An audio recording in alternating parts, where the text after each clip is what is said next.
월요일에 끝난 프로그램이 있습니다. 그 프로그램의 이름은 Sing Again이에요. 방송국에서 한 번이라도 앨범을 낸 적이 있는 71명의 무명 가수들에게 재기를 돕는 프로그램입니다. 출연진들은 무명 가수로서 유명 오디션 프로그램에서 우승이나 준우승을 하는 사람들, 그리고 얼굴을 아는데 딱히 히트친 노래가 없는 가수들, 때로는 노래는 유명한데 얼굴이 알려지지 않는 가수들의 재기를 돕는 그런 프로그램이 바로 Sing Again이었습니다. 그들에게 붙여지는 것은 이름 대신에 번호였습니다. 번호를 부여되어진 이유가 이와 같습니다. 더욱더 프로그램을 진행하면서 궁금증을 유발하게 한다라는 취지고요. 또 하나는 자신의 이름을 자기가 찾아가라 라는 의미를 담고 있다고 합니다. 그래서 그들에게는 나는 누구누구 가수다, 이름이 아니라 몇 호 가수다 라는 번호가 붙여져요. 그 중에는 이런 가수들이 있습니다. 미녀는 괴로워의 OST 별이라는 노래를 부른 가수 있고요. 크레용팝 가수가 있고요. 또 여러분이 잘 알고 있는 스카이캐슬 위올라이라는 이것을 부른 가수가 있습니다. 처음에 저도 깜짝 놀랐어요. 스카이캐슬을 보긴 보았는데 위올라이 그 노래는 수없이 들었는데 그 가수를 모르겠어요. 그래서 유명 가수가 불렀나 했더니 그 사람도 무명 가수더라고요. 10년, 20년, 때로는 30년 넘게 노래는 좋아하지만 무명 가수로 살았던 그 사람들의 발자취, 그것을 자신들이 되돌아보면서 이 기회에 이 Sing Again을 통해서 다시 노래를 부르고 싶다라는 도전을 많이 받았던 것 같아요. 번호가 아닌 내 이름 세자로 정말로 활동하고 싶다라는 소원을 품고 거기에 도전했던 가수들이 참으로 많습니다. 그 중에 지난 월요일에 30호 가수가 1등을 했는데요. 그 사람의 이름은 이승윤입니다. 그는 여러분이 잘 알고 계시는 이재철 목사님의 셋째 아들이에요. 그런데 목사님이 자녀들을 믿음 안에서 키우지만 그 믿음 안에서 자유롭게 키워나가는 것을 볼 수 있었습니다.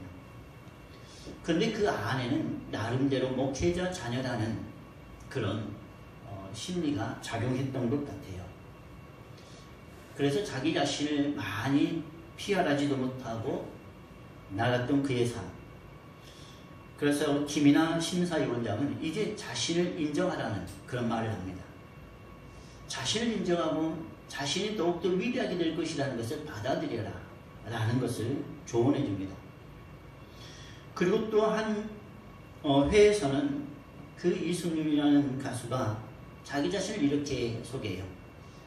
자신은 이것도 아니고 저것도 아닌 그 애매모호한 경계선에 서 있는 사람 같다. 그것은 자기 자신을 상당히 낮추는 거예요. 이것도 할 수 없고 저것도 할 수 없는 그 경계선에 있는 자신을. 그런데 심사위원장 중에 김종진 심사위원장이나 유희열, 이선희 심사위원장은 이구동성으로 김종진 심사위원의 말을 동의해요.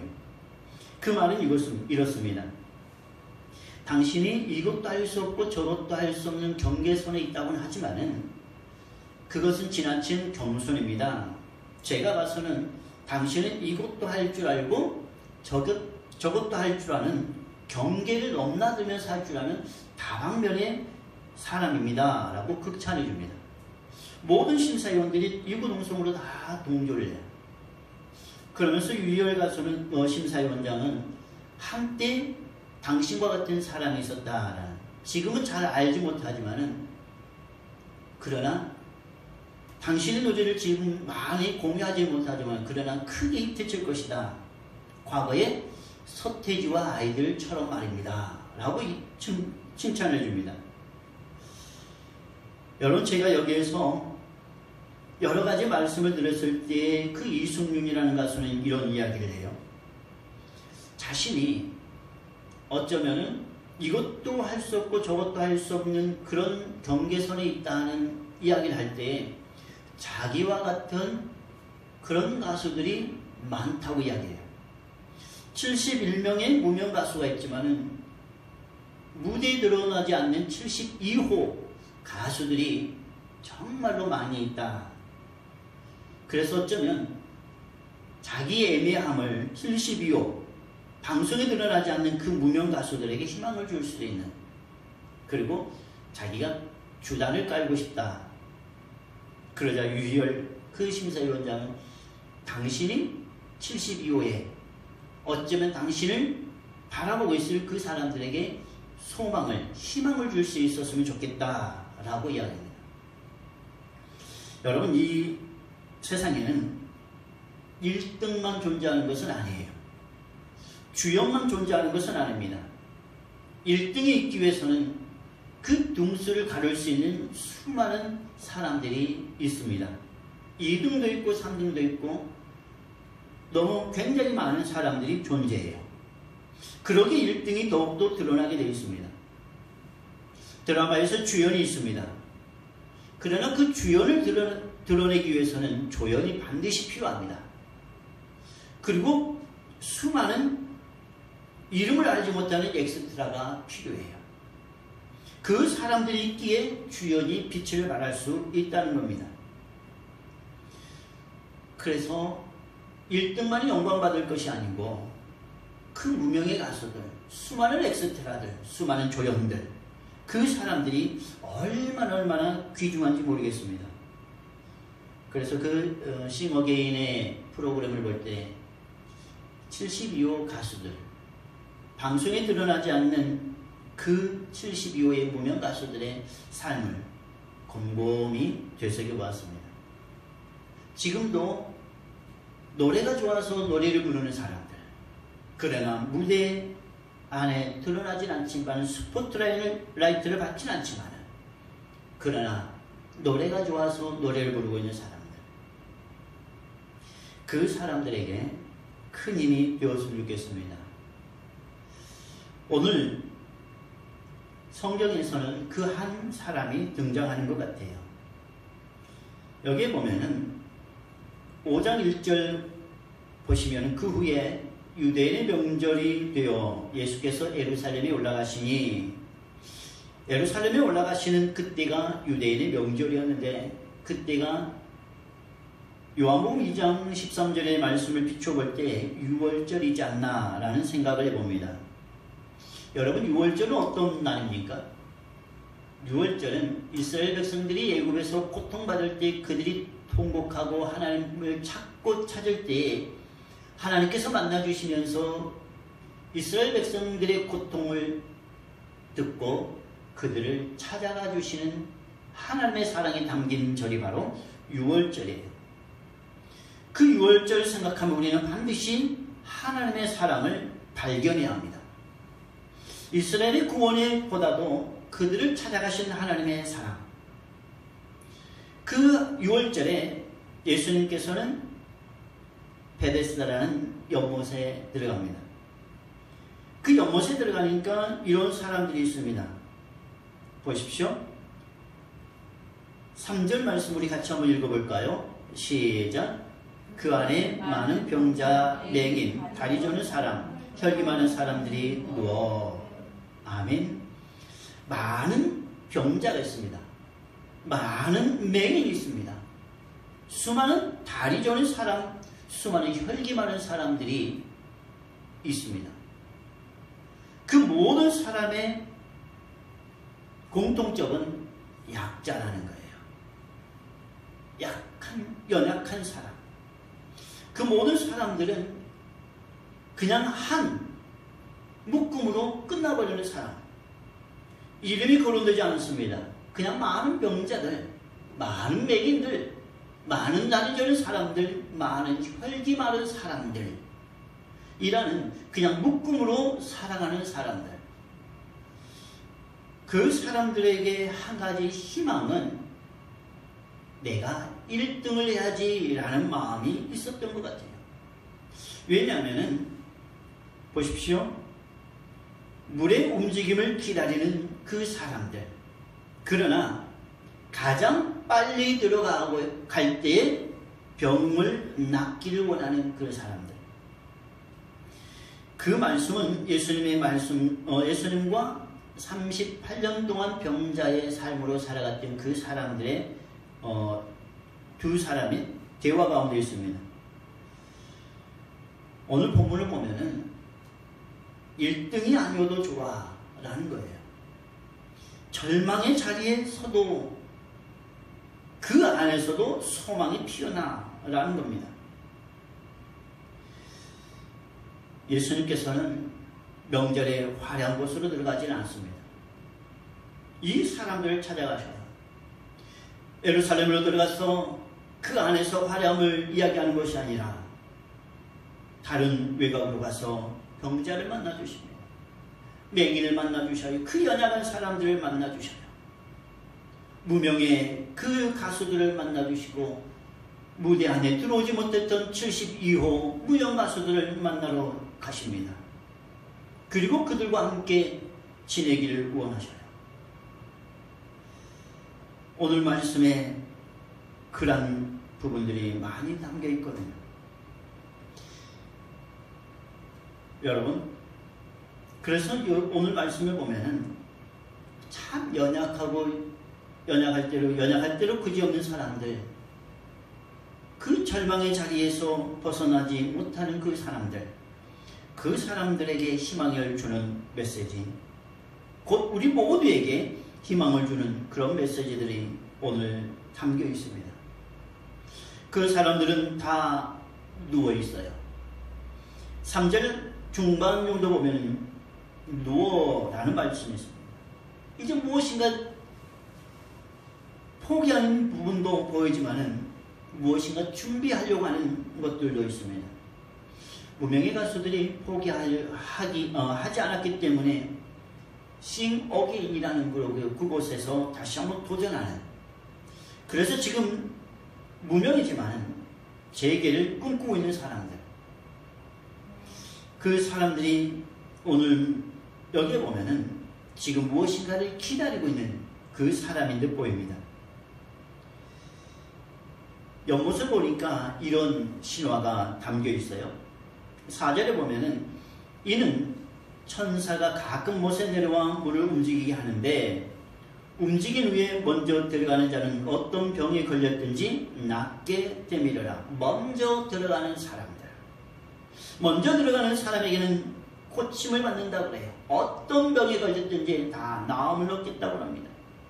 그래서 누워서 무엇인가를 기다리고 있습니다. 먼저 들어가려고.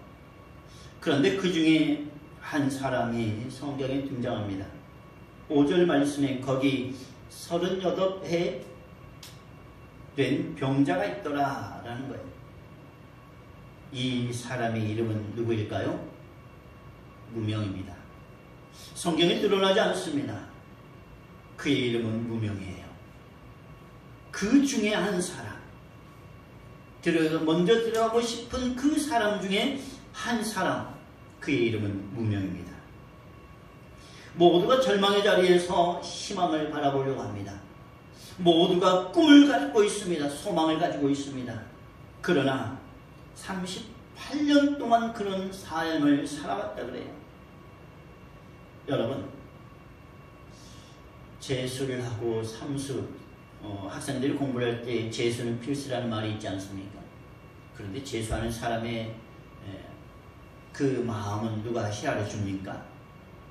삼수는 선택이라고 해요. 삼수를 하려고 할 때 그 사람의 마음을 누가 알아줍니까? 그 사람은 참 고통스러워요. 눈물 납니다.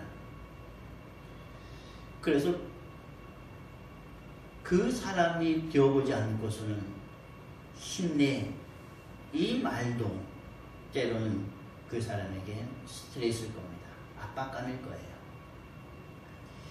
38년 동안 이 베데스다라는 연못을 찾아가면서 올해는 반드시 누군가가 내가 스스로 할 수 없는 그 순간이 올 때 누군가가 나를 좀 그 연못에 먼저 들어가게 해줬으면 1년, 2년, 3년, 10년, 20년, 30년 전혀 그럴 기미가 안 보여요. 모두가 먼저 들어가려고 합니다. 왜요? 자신의 병을 낫고 싶기 때문에. 그러지 않겠습니까? 내 병을 먼저 치료하고 싶지 않겠습니까? 거기에 오는 이유가 무엇인데요? 거기 베데스다라는 연못에 오는 이유가 무엇입니까? 남을 먼저 들어가게 만들어주려고 그 병자가 오는 것입니까? 그러지 않을 겁니다. 내 자신의 그 괴로움, 내 아픔, 이것을 정말로 치료받고 싶다. 그만큼 고통이 많았던 사람들이에요. 그런데 그 고통보다도 더욱더 큰 고통은 절망의 자리에 있는 고통입니다. 무슨 일을 해도 이루어지지 않는 그 아픔.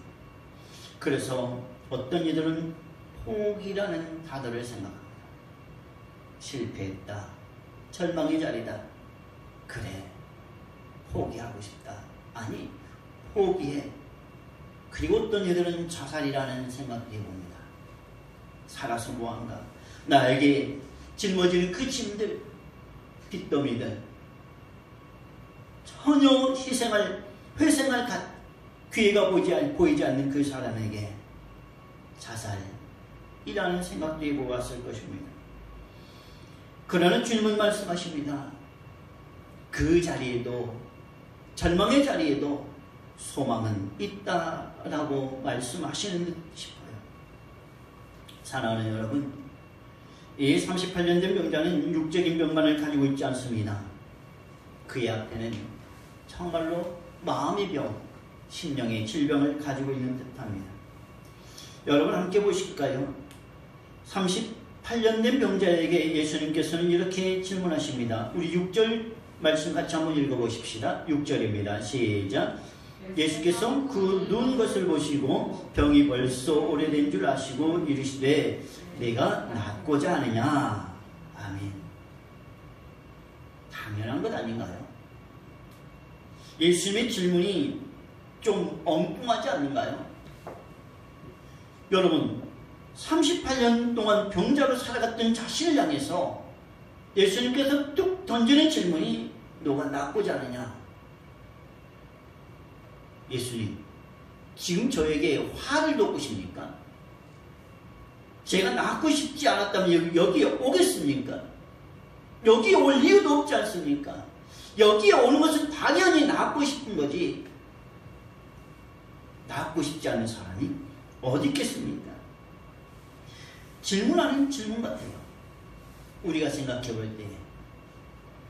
그러나 예수님께서는 다른 것을 지적하십니다. 다른 것을 치유해 주십니다. 아마 육적인 질병을 치유해 주시려고 했다면 그에게 이런 질문도 하지 않으셨을 거예요. 그냥 조용히 가셔서 그의 아픈 부위에 아니 말씀으로 낫게 주시는 그런 기적을 베풀으셨을 겁니다. 그런데 예수님께서는 대화를 해나가셔요. 그의 외로움과의 대화예요. 아무도 자기를 알아주지 않고 아무도 자기를 인정해주지 않는 그에게 주님은 찾아가 주셔서 대화를 하십니다. 마음의 질병을 고쳐주시려고 해요. 삭개오에게 예수님께서는 그 집에 들어가십니다. 세리장으로 사람들의 그 세금을 거두면서 로마에 바치는 그 세리장. 수많은 사람들은 삭개오를 향해 손가락질하지만 예수님께서는 그와 대화를 하기를 원하셔요. 내가 너의 집에 함께하고 싶다. 삭개오와 대화 가운데 삭개오는 자신의 변화를 일으킵니다. 오늘 38년 된 병자에게 예수님께서는 그의 질병을 치유해 주는 것으로 끝나는 것이 아니라 그와 대화를 하고 싶어 하셔요. 그의 외로움과 그의 우울함과 아무도 인정해주지는 않는, 아무도 자기와 대화해주지 않는 그 무명의 삶을 주님은 찾아가 주셔서 대화를 해주십니다. 낫고 싶은 건 당연한데 예수님께서는 내가 낫고자 하느냐? 그럴 때 병자의 대답은 참 의아합니다. 보십시오. 7절입니다. 병자가 대답하되 주여 낫고 싶습니다 하면 그걸로 끝날 거예요. 그런데 여기 보니까 그걸 다른 쪽으로 표현합니다. 물이 움직일 때에 나를 못에 넣어주는 사람이 없어. 내가 가는 동안에 다른 사람이 먼저 내려가나이다. 저도 가고 싶습니다. 저도 가는 중이었습니다. 저도 유명해지는 그런 단계로 가고 싶습니다. 그러나 다른 사람이 먼저 갑니다. 그래서 저는 언제나 72호입니다. 라는 거예요. 아무도 인정해주지 않는다. 그러나 하고 싶은 거예요. 낫고 싶은 거예요. 그 열망이, 그 마음이 있기 때문에. 예수님의 질문에 그는 낫고 싶습니다가 아니라 자기가 지금까지 경험했던, 자기가 지금까지 가슴속에 정말로 응어리처럼 간직해했던, 토하지 못했던 그런 것들을 이야기해요. 물이 움직일 때 나를 못에 넣어주는 사람이 없어요. 저는 외롭습니다. 그리고 먼저 못에 들어간 사람들의 뒷모습만 바라볼 수밖에 없는 사람입니다. 먼저 앞서 나간 그 사람들의 뒷모습만 바라볼 수밖에 없는 사람입니다. 언제나 자기의 그 외로움을 거기에서 한 해 한 해 그런 경험들을 해야만 했던 사람입니다. 그러자 예수님께서는 그에게 뭐라고 이야기하십니까? 다 그의 마음을 헤아리면서 일어나 내 자리를 들고 걸어가라. 여러분, 내 자리를 들고 걸어가라. 이 말씀에 얼마나 그에게 소망이 있겠어요. 앞서 나갔던 수많은 사람들이 있는데 내가 지금까지 그들의 뒷모습만 바라보고 절망 가운데 있는데 내 자리가 지금 소망의 자리가 아니라 절망의 자리로 38년 동안 살아왔는데 주님, 내가 낫고자 하느냐? 그 말씀과 함께 그렇다면 너가 일어나 걸어가라. 내 자리를 들고 일어나 걸어가라. 그 말씀이 얼마나 그에게는 소망이겠습니까? 그 말씀은 좌절의 자리에 있던 그에게 예수님께서는 소망으로 말씀하십니다. 예수님의 그 마음을 그에게 그대로 전가시켜주는 자리가 바로 그 자리예요. 베데스다라는 말은 히브리 말로 베데스다라는 말은 바로 자비의 집이다라는 의미를 가지고 있다고 그래요. 자비의 집에 자비가 없었는데 예수님께서 6월절에 하나님의 사랑을 품고 하나님의 사랑을 가지고 이제 진정한 자비가 무엇인지를 알려주시려고 하시는 것 같습니다. 여러분, 자비의 집 앞에서 서로 경쟁하며 나아갑니다. 1등하며 나아갑니다. 그 안에 서로 옥신각신하며 또 나아갑니다. 그러나 진정한 베데스다가 무엇인가? 진정한 하나님의 유월절이 무엇인가? 우리에게 예수님께서는 들려주십니다. 자비의 집에 자비가 있어야 되고 사랑의 집에 사랑이 있어야 하고 교회에 진정한 교회가 있어야 한다라는 거예요. 여러분, 교회가 있어야 한다라는 말의 의미가 무엇입니까? 교회 안에 교회가 있어야 된다. 베데스다 안에 진정한 자비가 있어야 되고 6월절 안에 진정한 하나님의 사랑이 있어야 되고 교회 안에 진정한 교회의 모습을 갖추지 못한다면 허울뿐인 교회가 될 것입니다. 그리스도 안에 진정한 그리스도인 안에 진정한 그리스도가 살아계시지 않는다면 홀뿐인 그리스도인이 될 것입니다. 세상의 지탄을 받는 이유가 그리스도인 안에 진정한 그리스도인이 없기 때문에 그러는 거 아닌가요? 교회 안에 진정한 교회가 있지 못하기에 세상의 지탄을 받고 나아가지 않을까요? 사랑하는 여러분이요, 오늘 이 말씀을 통해 저희들이 상고해 보기를 원합니다. 베데스다라는 그 자리에, 언제나 좌절의 자리에 있던 그 38년 된 병자의 자리에 누가 찾아오십니까? 예수님이 찾아오셨어요. 그 6월절에 다른 곳으로 가시지 아니하고 연약한 자들, 병든 자들, 무명의 그 사람들을 주님은 찾아가셔서 주님과 그 사람과의 대화를 통해 그들의 아픔을 치유하십니다. 육적인 아픔뿐만이 아니라 그들의 마음의 질병까지도 치유하십니다. 예수님께서는 우리에게 질문하십니다. 교회를 세워라. 교회를 세워라. 여러분, 그리스도인 안에 그리스도를 세워라. 여러분의 안에 그리스도를 세우지 못한다면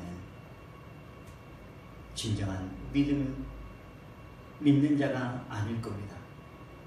우리 안에 그리스도를 세워나가기를 원합니다. 우리 안에 예수 그리스도의 흔적을 남기기를 원합니다. 갈라디아서 6장의 말씀처럼 내 안에 예수의 흔적이 있다 라고 말했던 바울 사도의 고백처럼 우리 안에 예수 그리스도의 흔적으로, 예수 그리스도의 삶으로 채워나가는 저와 여러분, 주연이 아니어도 좋습니다. 1등이 아니어도 좋습니다. 그 자리가 절망의 자리여도 좋습니다. 그러나 주님을 놓치지 않고 주님과 언제나 동행한다면 그 자리는 반드시 소망의 자리가 될 것입니다. 이를 위해 끝까지 주님을 붙잡고 살아가는 저와 여러분이 되시기를 주님의 이름으로 간절히 축원합니다. 아멘.